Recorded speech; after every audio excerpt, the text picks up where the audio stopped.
got him on the run, boys. I reckon Uncle Billy will keep us pursuing Johnson across the Oscania and beyond. Well, it ain't a victory, but sure as heck ain't a defeat. Shells are blown beneath the starry skies. Musket shots sparkling through trees like fireflies. I tell you, shackle and right. Of all the terrible blasphemies of war, nothing is more awfully impressive than a battle at midnight. Amen. Paul, when did you become a poet? Then Fish told me the beauty of the word. Well, just over that tree beside. We got plenty more butternuts to crack. Well, Schaefer, here's one of them.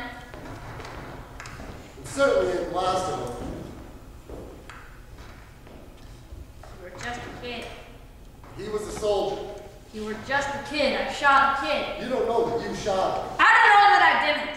Paul, could have been any of us. This is war. We're soldiers. People die. We got so many men dying, the South is running out of men. And now there's women that are infantile and elderly and sending them to their graves. This ain't war, it's murder. Young or old, if he holds a gun, he's a soldier. You were just a kid. I shot a kid. And for all I know, his blood is on my hands. You shot my boy, you're Paul. What? It appears you lost a buck.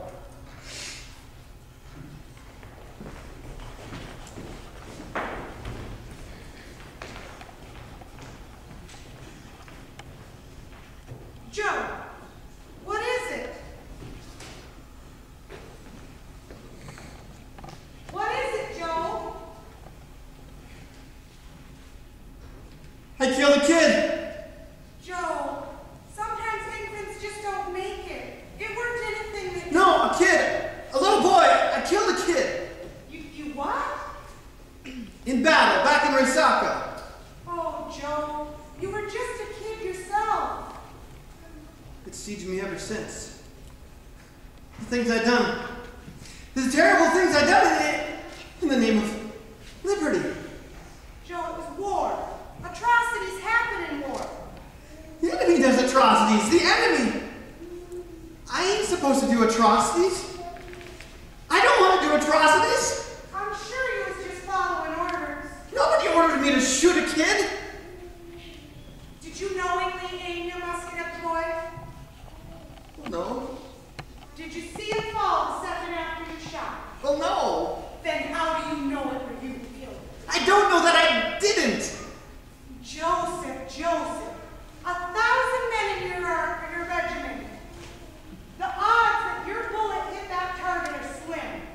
Are you really letting yourself be consumed of a death that were out of your control? Granted. What is it, Joe? Uncle Billy said it. War is hell. It brings out the devil in all of us. What do you mean? Total war. Marching through the heart of the South, we had to forage for supplies as we go. It were what Uncle Billy called total war. And it worked. But it weren't against soldiers. It were against the folk. Destruction of property is better than destruction of lives. But destruction of homes, theft of livelihood? What have I done? Joseph, you did what you had to do. Now let go of those silly buttons. No. No! No! No, get out of my house. You have no right to be here. Where's the man in this house? We saw fighting in the war. Fighting against free government? No, fighting against northern aggression. Good enough for you? Good enough for me. Well, since your husband is rebelling against the Union, man, we is here to take the liberty of feeding the federal army with whatever provisions he is willing to provide. I hear he's a generous man, so I'm sure he won't mind. And since your generous husband has given us his livestock, he won't be eating barn. We've taken the liberty of burning for him, just to let him know how much we appreciate the hospitality of this beautiful southern city. No! The quicker we come to the heart of the South, the sooner we kill the morale, end the war, and go back to being civil. Amen. May General McPherson's death be not in vain.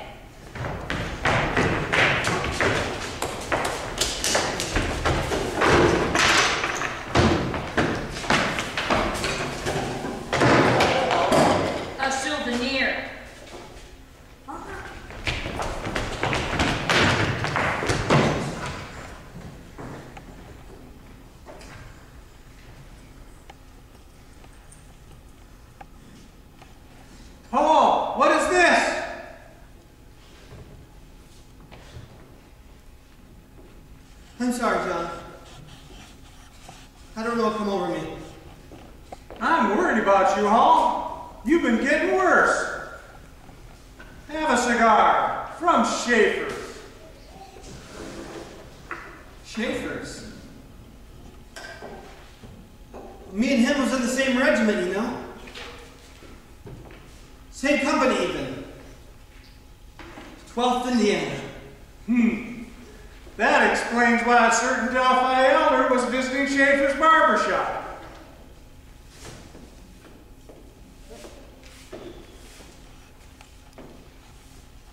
Oh, Captain Bowman. What is you doing here?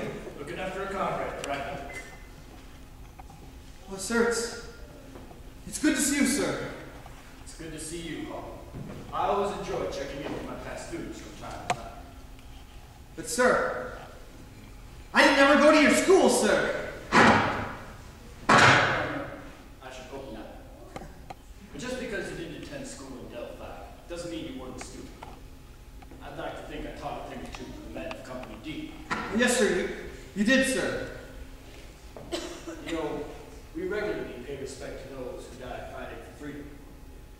But far too often we forget to acknowledge those who lived, died, and continue to live with their wounds. Not all injuries are physical, Paul. I done some things, sir. I don't doubt you have. We all have. I don't doubt you have your repercussive memories of the war. I know I do. Most of you want to rather forget. But while you try to forget about the bitter tragedies experienced in the theater of war, remember its kindness, its sweeter moments. Don't forget the games, the brotherly bond, the beautiful mountains, sunsets, picturesque scenes of nature we drink indulging with our eyes and the quiet moments between engagements. But mostly, Hall, remember what you were fighting. World history is riddled with countless wars which have been fought throughout time. And by and large, wars have been fought for selfish ideas. For land, for power, for riches, for simply the thrill of killing. For the first time, we showed that war can be a selfless and noble act. We gave up everything to fight so that other men can be free. Forget the fight, Paul, but never forget what you fought for. Freedom for your fellow man. The war between the states is long since over, but it has left a war within each of us, which still remains unresolved. That be the gospel truth, sir. Well, there's one skirmish that plagues me most. We all fought. Hundreds of thousands died. Why did I make it? I ain't no one special. I didn't deserve it. What did it miss? What did I do? You were there, Paul. You saw me carried off Mission Ridge at Chickamauga. The whole company thought that I was dead. But somehow, I lived. We survived. Why did we survive when fish and thousands others didn't? Private Fisher had something to die. Private Fisher died for freedom. As for you and I, Providence alone knows why we were spared, why we live. Since we didn't die, we now have to find a reason to live. Like what? Well, humbled by my undeserved second chance of life, I found my purpose to live. I saw it to be my calling to educate the young folk in Delta, to touch hearts and to do a small part in betterment. And me? Well, your reason for living, that's something you have to say.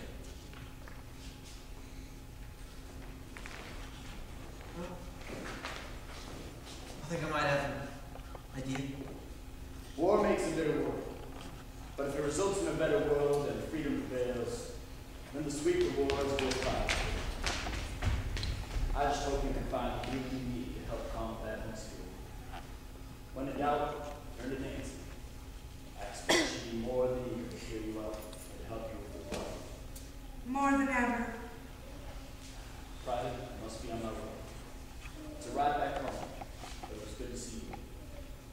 good to see you too, sir. Thank you, Captain Bowman. Your words are remedy. My pleasure, Mrs. Hall. I'll try to ride back again sometime. Well, I'm not sure when. Private, it seems your old friend, Private Fisher, left a mark on my mind. These days, I have no real concept of time. So be it. I guess you'll never know when I'm coming home. Good evening, folks. Never know when he's coming. Fish's timepiece. Fish's timepiece. I've had it all these years and I forgot what was in it. Well, what's in it? A housewife. Excuse me? A housewife. Well, for mending. A housewife for mending.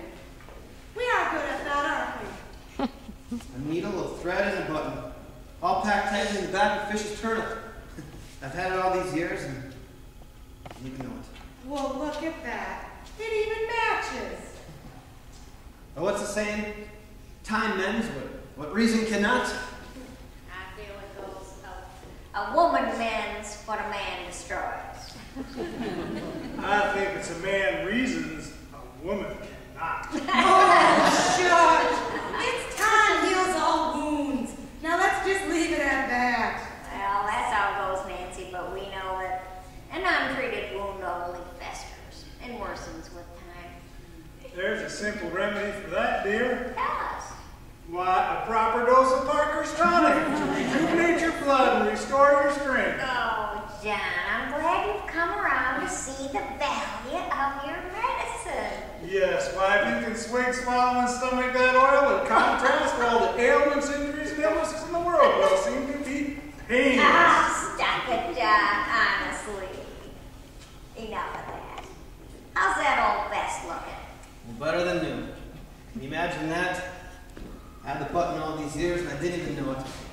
Fish gave it to me before I even knowed I needed it. And now, who else needs a button? All the buttons is on the house. Kids, get in here! Kids! Take these buttons home to your mama and maybe they sew on your britches so you don't have to lose your trousers no more. All the buttons is on the house. And so is the candy. But Barnes, won't that affect the profits?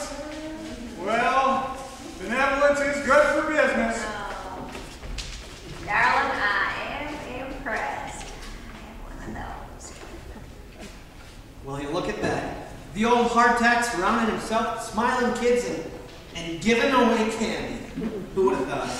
Well, he did have good inspiration. Well, as time goes, I pick up a few lessons from him, too. Nancy, Yes?